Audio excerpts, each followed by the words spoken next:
weekend of extreme weather has left at least 40 people dead across multiple U.S. states.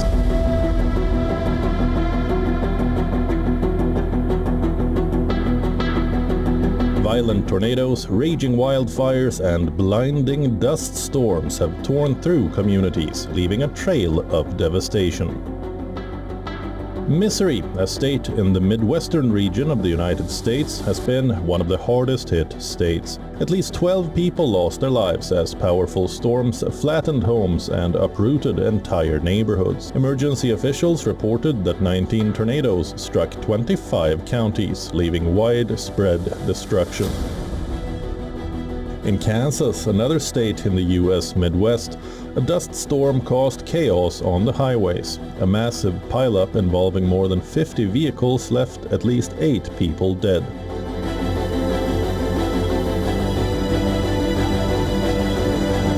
Similar conditions led to a deadly crash in Texas.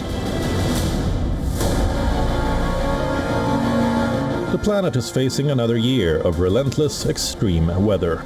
From deadly tornadoes tearing through the US to unprecedented floods engulfing Italy, Argentina, and Indonesia, the impact of climate change is unfolding in real time. Ferocious wildfires, devastating floods, and powerful storms. The world continues to grapple with climate disasters. Is 2025 shaping up to be another year of climate catastrophes? And are we prepared for what's next? On this episode of WION Wideangle, we take a closer look at the extreme weather events of 2025.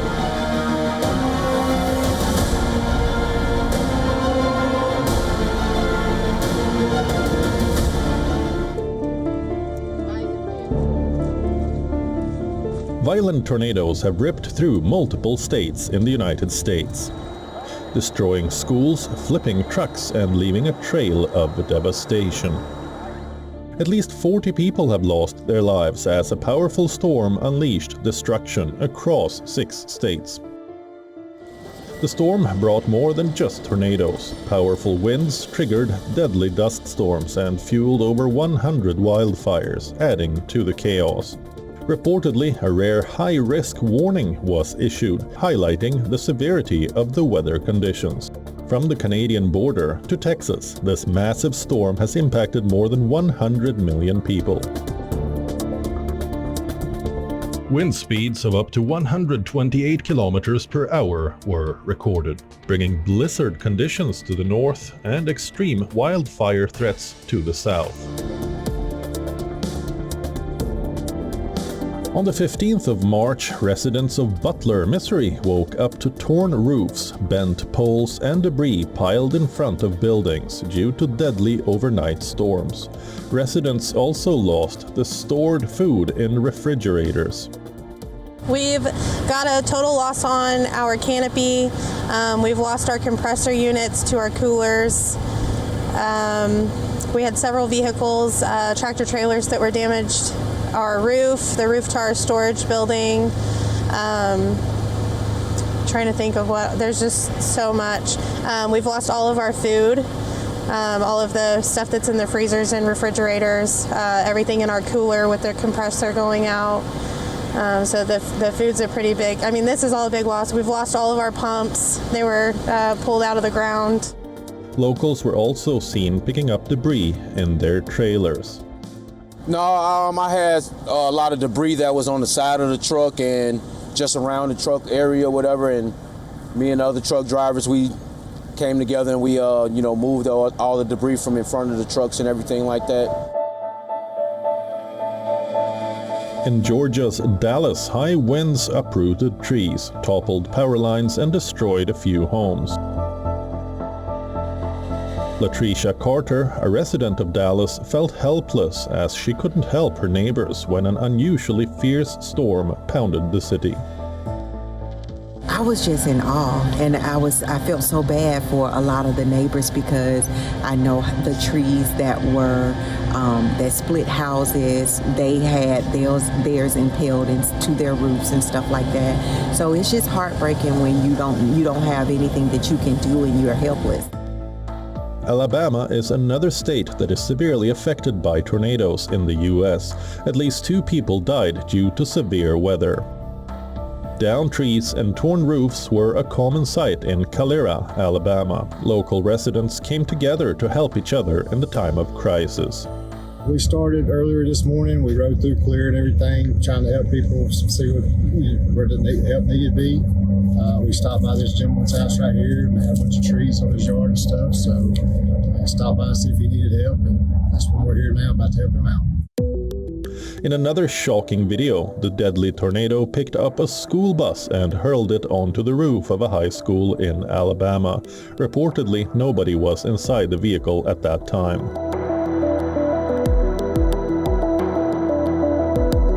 A massive storm system moving across the US unleashed winds that triggered dust storms and fanned wildfires in Oklahoma.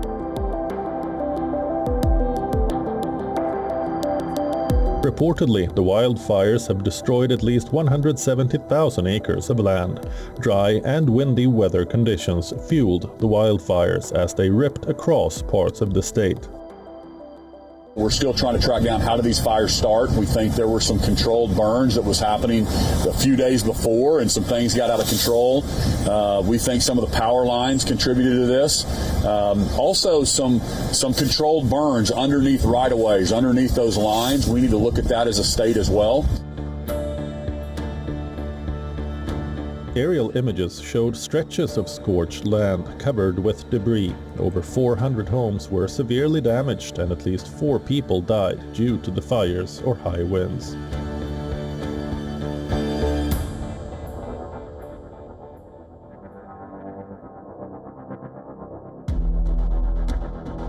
In January this year, wildfires tore through Los Angeles. Tens of thousands were forced to flee, and at least 29 lives were lost.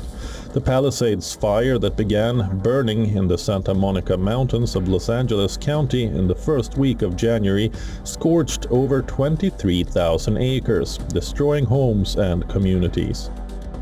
It wrecked large areas of Pacific Palisades, Topanga and Malibu before it was fully contained after 24 days.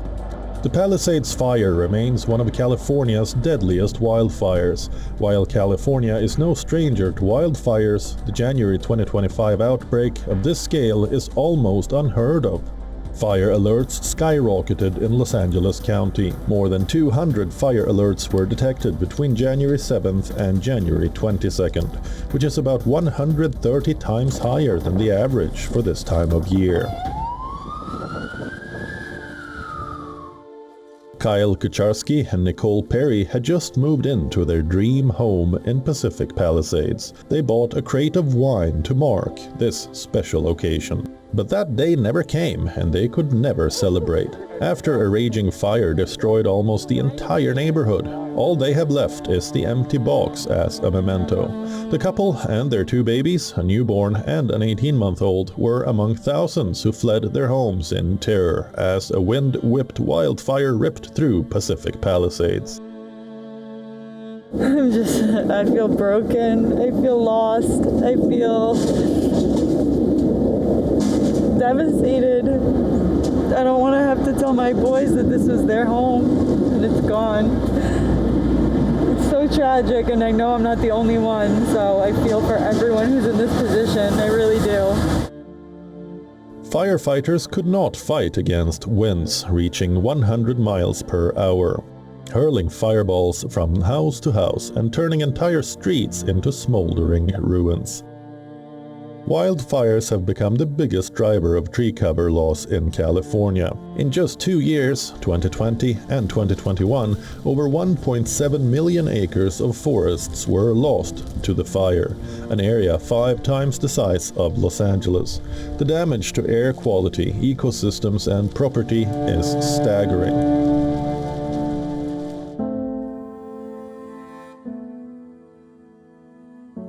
It's not just the US that is bearing the brunt of climate change. Wildfires are becoming more frequent and intense across the world. In February this year, a devastating wildfire engulfed the city of Ofunato in Japan's Iwate prefecture, becoming the largest wildfire the country had seen in over 50 years. The fire raged for 2 weeks, burning through 7,200 land acres, destroying 171 structures and forcing more than 4,500 residents to evacuate. Japan recorded its hottest year in history in 2024. The fire broke out during Ofunato's dry season, a period that saw record low rainfall in February, just 2.5 millimeters compared to the usual 41 millimeters. Experts say the combination of dry conditions, flammable vegetation and strong winds turned the region into a fire-prone zone.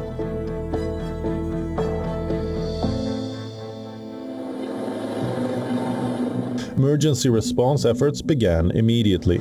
Ofunato officials quickly established a disaster response headquarters. Japan's self-defense forces were called in to assist firefighters. At least 16 helicopters, including military aircraft, were deployed to combat the blaze from the air. As the fire intensified, thousands were forced to flee their homes. Even if my home was not on fire, I can't relax. I can't go back home, so I have no idea how my house looks like now.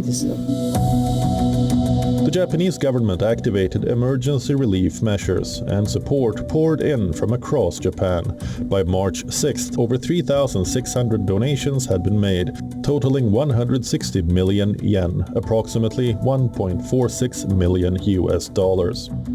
Among the donors was baseball star Roki Sasaki, who contributed 10 million yen or $66,000 and 500 betting sets. The Los Angeles Dodgers also stepped in, donating 15 million yen or $100,000.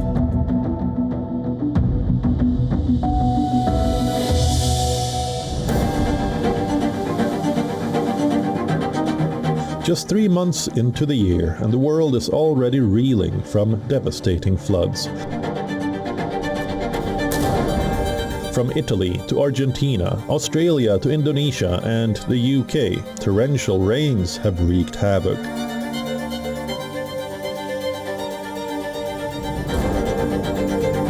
Submerging homes, displacing thousands and leaving communities struggling to recover.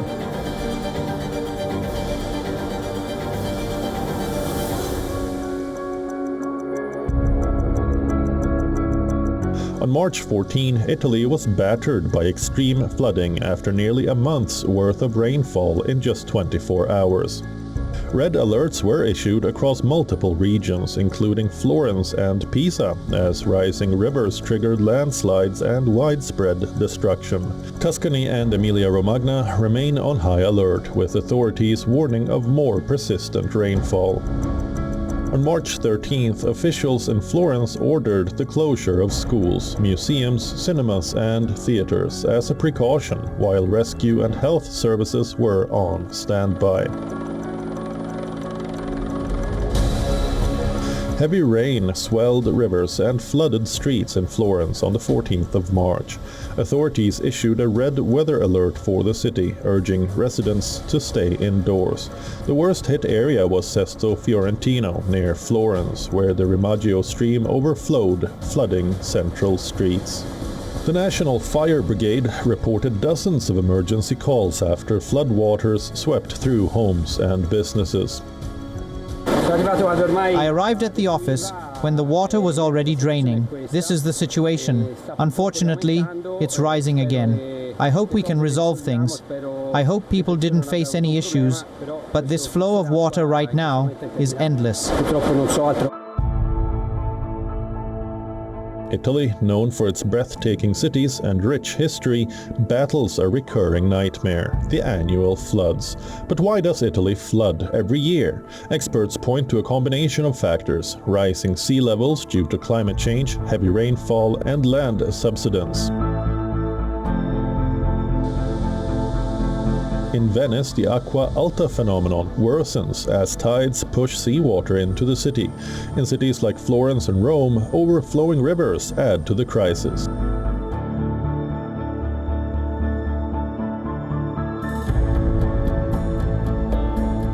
In March this year, catastrophic floods battered Argentina's Bahia Blanca. At least 16 people lost their lives after torrential rains pounded the city for 8 hours straight, turning roads into rivers and forcing over 1,100 people to flee their homes. The non-stop rainfall destroyed key infrastructure, washing away roads and bridges. Large parts of the city were left without electricity as authorities cut power to prevent further disasters. The government launched a massive rescue operation. Helicopters, canoes and inflatable boats were deployed to reach those trapped in their homes. The Coast Guard assisted in evacuations while emergency teams delivered food and water to affected areas. The water had reached our waists. It had stopped rising, but suddenly it started rising again. We were heading upstairs, just 2 steps away from the upper floor, when it had already reached this level. So we just started thinking, looking for something to float on and swim out through the window. And what we did was call for help. When the firefighters arrived, they got us out. I fell into the water.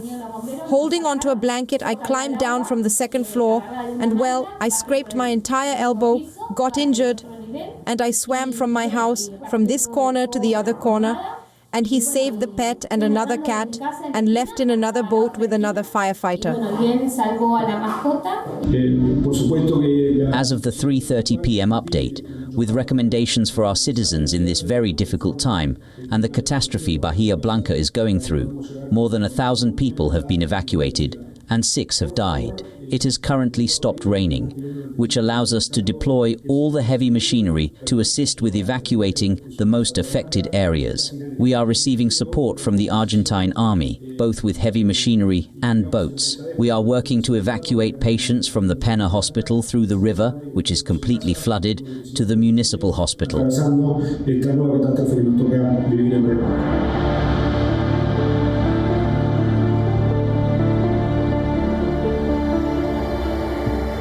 Indonesia's Jakarta was left underwater as torrential rains triggered massive floods in March this year, forcing thousands of people to evacuate. Streets turned into rivers and floodwaters reached up to 3 meters, submerging homes, vehicles and even hospitals. Rescue operations were in full swing as emergency teams navigated the floodwaters in rubber boats, evacuating residents trapped in their homes since early morning. Many had been stranded for hours as water levels continued to rise. At least 3 people lost their lives due to the floods. The floods this time came pretty fast and we were not able to salvage our stuff, especially in my shops, and all my belongings at home are gone. Maybe it's a warning from God.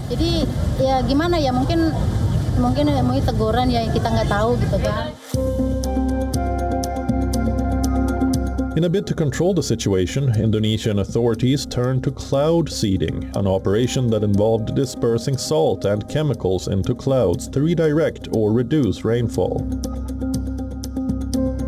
The focus was on mountainous areas in West Java, where rainwater often flows into Jakarta, worsening the floods. Emergency teams worked to assist those affected, providing temporary shelters and essential supplies. However, concerns remained as Jakarta, a low-lying city, is naturally prone to flooding during the wet season, which lasts from November to March. This was not the first time Jakarta faced such devastation. In 2020, torrential rains triggered catastrophic floods and landslides, killing nearly 70 people and displacing thousands.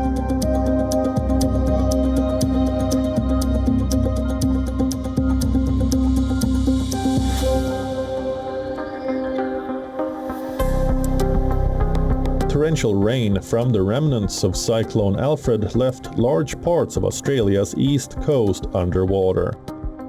As emergency workers struggled to restore power, more than 200,000 homes and businesses remained in the dark.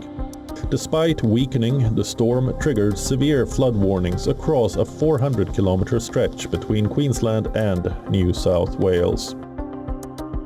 Queensland's capital, Brisbane, recorded nearly 30 centimeters of rainfall in just 24 hours, turning streets into rivers and stranding vehicles. Yes, I'm very worried, and a lot of people are, because they've been through this floods, and especially when I've lived here all my life, and my family were some of the first to ever be here, and it's very worrying when you've got water up this high and it's still hanging up there to come this way. The extreme weather proved deadly. A 61-year-old man lost his life after his vehicle was swept off a bridge in northern New South Wales. Witnesses say he tried to cling onto a tree branch before being carried away by the raging waters. His body was recovered the following day. In a separate incident, 13 soldiers were injured when 2 army trucks rolled over near Lismore while they were deployed for flood response efforts. All were taken to the hospital for treatment. This morning I can say that in relatively good news, there's still one person in hospital, a soldier, and we wish him a speedy recovery. But everyone else has been discharged from hospital, and that is certainly good news.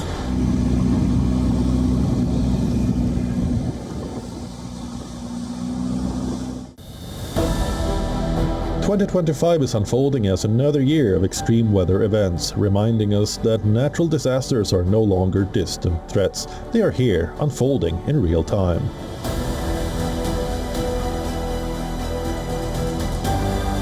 From deadly tornadoes and raging wildfires in the US to devastating floods across multiple continents, no region is immune to the impact. The question now is not whether these disasters will continue, but rather if we are becoming more prepared to face them. As the frequency and intensity of these events escalate, urgent action is needed, and the time to act is now.